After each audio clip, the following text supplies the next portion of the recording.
Notre système juridique ne fonctionne qu'à partir de deux options seulement.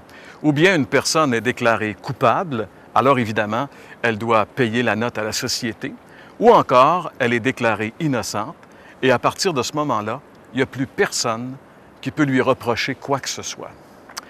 Il semble qu'il n'y ait comme pas de voie mitoyenne entre ces deux options. Mais à bien y penser, il y a peut-être quelque chose.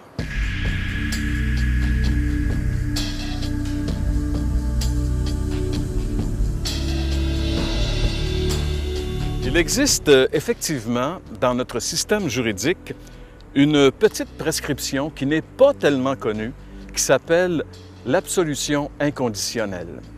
L'absolution inconditionnelle est laissée à la discrétion du juge. Lorsqu'une personne est reconnue coupable d'un délit, si le juge trouve bon de ne pas la condamner à une peine, il peut lui donner l'absolution inconditionnelle. Et lorsqu'une personne reçoit l'absolution inconditionnelle, elle n'aura aucun casier judiciaire. Et même si cette personne allait chercher un emploi et que son employeur lui demandait si elle avait un casier judiciaire, elle peut dire non. C'est quand même une bonne nouvelle, mais on en a une meilleure.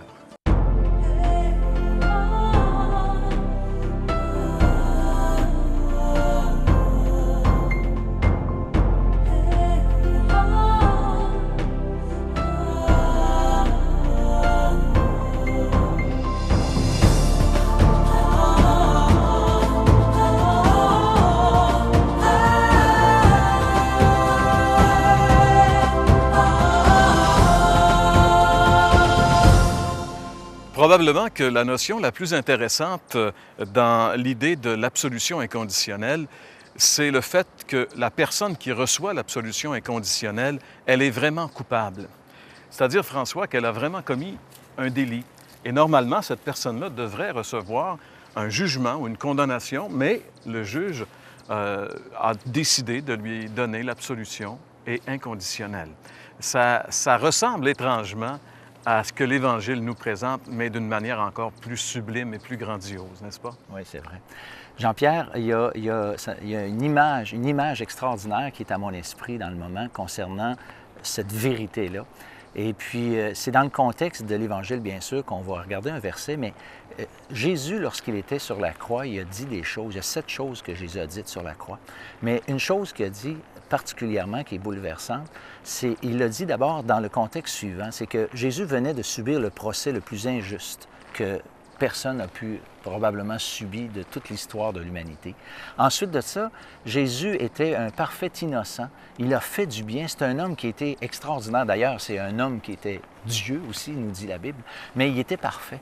Et puis, quand il a été crucifié, ceux qui le crucifiaient, eh bien, regardez qu'est-ce que Jésus dit à ces gens-là, à ces bourreaux, ceux qui étaient en train de le mettre sur la croix. Il dit, c'est dans l'Évangile de Luc, le chapitre 23, puis le verset 34, que je lis juste un seul extrait.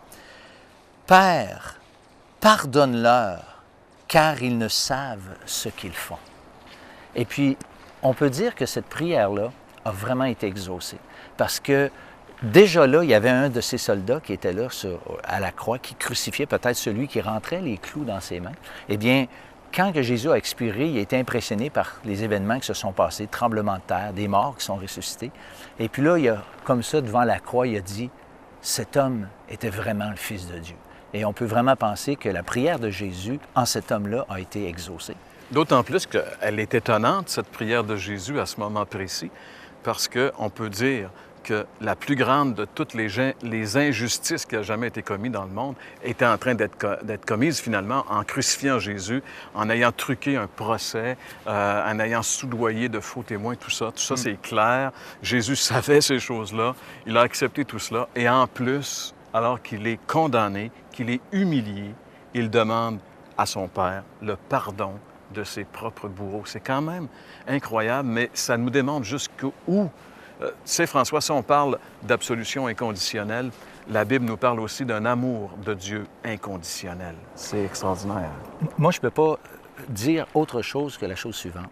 C'est que si Jésus a pu pardonner à ses bourreaux, ceux qui le crucifiaient, il n'y a pas personne dans le monde actuellement qui ne peut pas bénéficier de ce pardon inconditionnel que Jésus a demandé à son Père de nous donner. C'est formidable. Absolument. Et si justement, en nous écoutant, ça vous intéresse d'en savoir plus, notez bien ce qui suit. On vous offre cette année de la littérature qui pourra vous aider à approfondir ces vérités.